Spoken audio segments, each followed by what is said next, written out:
What's up, guys? It's Meg, and it's that time of the week again where we get to look dead ahead to see what's coming on next week's episode of Fear the Walking Dead. Today we're talking about episode 105 called Cobalt. Doing a little something different today where I'm just going to be talking. You're not actually going to see my face. And I'm going to show you some of the screenshots I took of two of the promos that aired for episode 105.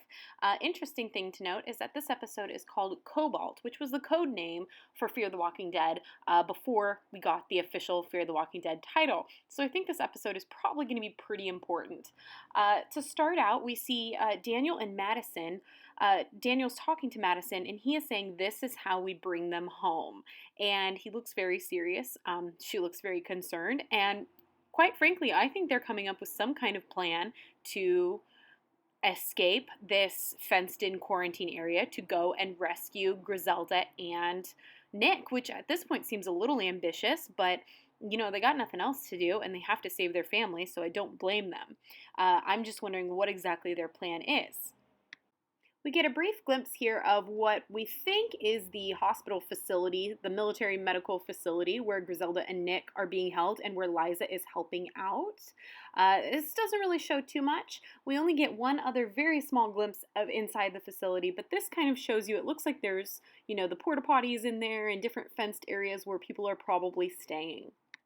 Then we see Ofelia outside of the fence throwing glass bottles to try and get the military's attention. She's also yelling, "Where is my mother?" She's just freaking out, panicking. Now, I'm wondering if this might actually be some kind of distraction for the military while Daniel and Madison maybe escape somehow or, you know, work on something that they have planned in order to rescue Nick and Griselda. Now, I may be completely wrong, but it's very interesting that we know she's obviously upset about her mother being hauled off. They're a very close family. But it makes me wonder if maybe she is trying to cause some sort of distraction while the other group does something else important. The next scene we see is of Chris talking to Travis, and Chris looks like he's crying. He's upset. Travis is saying, "I need you to be strong." And then the very next scene we see is Travis inside of one of the military's Humvees driving somewhere. Now, later we see another clip of Travis right next to a sniper with the same military guys. So somehow he has conned his way into this group, and I think this has something to do with the plan to get to Griselda and Nick. I just don't know what the plan is yet. Then we see this guy who we have no idea who he is, but we hear him telling someone what kind of man puts his wife and children into the hands of strangers. So is he talking to Nick and Griselda, or is he just talking, we don't know who he's talking to. We assume he's got to be talking to one of our main characters, but not sure where this conversation has come from. Maybe he is referring to himself when he's saying, you know, what kind of man am I to put my wife and children into the hands of strangers? I don't know. It definitely must have something to do with the, you know, he's at the hospital quarantine area there. The next clip we see is of Madison walking down a hallway in the dark with a flashlight. Not sure what she's doing here, but this looks like a different place than we've seen before.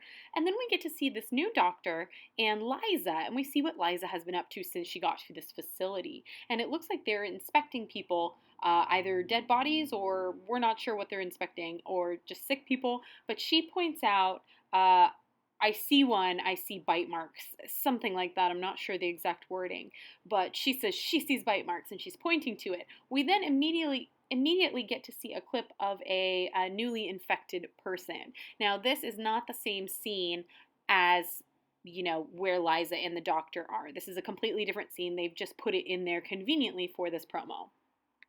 The next scene here was actually shown at the beginning of this promo, but I've inserted it here because it makes more sense in talking about the next couple scenes they show. So it appears that the military are raiding some type of government building for the city of Los Angeles. You'll notice above the door in a scene I'm going to show you in just a second here, when the military guys are throwing a grenade, you see the symbol or the state seal for the city of Los Angeles up above the door. So this is some type of state government building, not sure what it is. But it appears that the military are on some type of mission to clear out this building or contain it or something like that. We're not sure what it is.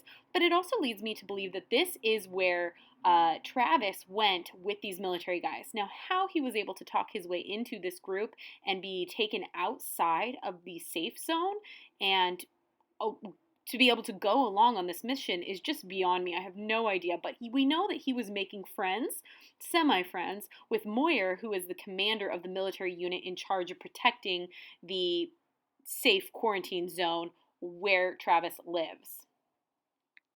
This scene here is particularly interesting because we can see that these people, before they turned infected, had barricaded themselves inside this building. Look at all of the furniture along the banister railings and the chairs that are, taped and, well, I don't know if they're taped, but they're stacked and tied down all along the railing here as if they're protecting themselves from either the military, it looks like a barricade to protect you from maybe gunshots as opposed to other infected people. But either way, there's trash everywhere, and we know that there must have been, some sort of group of survivors in this building, and they are no longer alive. They're now infected, and the military is storming in to take back the building. It looks like we see in this next scene that's up right now where they are throwing a grenade there. You can't see the grenade at the moment, but immediately after we see the fire flash. The symbol above the door is for the city of Los Angeles. So, like I said before, we do know this is some type of government building. After this scene, we then, which I've not put in here, see a scene of Madison running into her backyard. We don't know what she's doing. Not important. It then flashes immediately to this scene where you see a sniper from the same military group apparently shooting at something. And we see Travis right there in the background with binoculars. And that is Travis. So we know that he is, I believe, outside of this quarantine zone. And these guys are shooting at something. I'm wondering if this Humvee is the same Humvee that in the scene before where all of the army guys are, marching towards the stairs. If Travis is back here, staying there with the sniper. Again, I could be totally wrong. This could be a completely different scene. This just seems to make the most sense to me. Let me know what you guys think in the comments below. There were a couple last scenes in that previous promo that I'm not going to include in this review. Basically, there's a flash of Daniel, there's a flash of a Humvee at night, and then we see Alicia and Chris standing in their neighborhood, and Alicia says something's wrong or something's not right. Well, obviously. So moving right along, I want to try and keep this video as short as possible. We see there is a second sneak peek of just the scene where Ofelia is outside of the fence and she is trying to get the soldiers' attention. Now, we see the scene open up with, we don't know the guy's name, or at least I don't know the guy's name, but this is a guy who was flirting with her, kissing her. He really likes her. She was pretending, I think, at the beginning, pretending to like him in order to get medicine for her mother. She may actually have some true feelings for him, but that was her initial motive in doing all of that. Now that her mother's gone, she's causing a ruckus outside the fence, which, like I said before, I think may be part of a plan, but I'm not sure. So we see this guy that was flirting with her trying to reason with this other guy who is very abrupt. He's saying, "Get your hand off my shoulder," or else, pretty much. And it appears to me, this argument, it makes me think that the guy he's trying to stop was told to shoot her down. Now, I have no doubt that if anyone causes a scene in this neighborhood, in this quarantine zone, that just like, sorry for the loud noises, that just like the neighbor's husband who suddenly just disappeared, I'm pretty sure these soldiers are allowed to shoot people down if they're causing any sort of a ruckus that threatens the safety and the peace inside of this fence. So I think he has orders to take her out. And this guy's trying to reason with him and say, stop, she's just upset, let me go in there, let me talk to her. So he allows him to go in there and talk to Ofelia. Meanwhile, really what this scene is about is this other soldier in the background who's watching all of this action happen. And he says, he says, "I'm not doing this anymore," and he goes to walk away. And immediately, we see Moyers, who is, we believe, the commander of this unit, quickly respond, "Sergeant, impress upon your man the importance of his duty, or I will." Now, again, this Moyers guy is very, very serious. You don't want to mess with him. He, I don't quite frankly, think that he has much feelings for anybody. So he doesn't have a problem with killing or hurting or doing anything.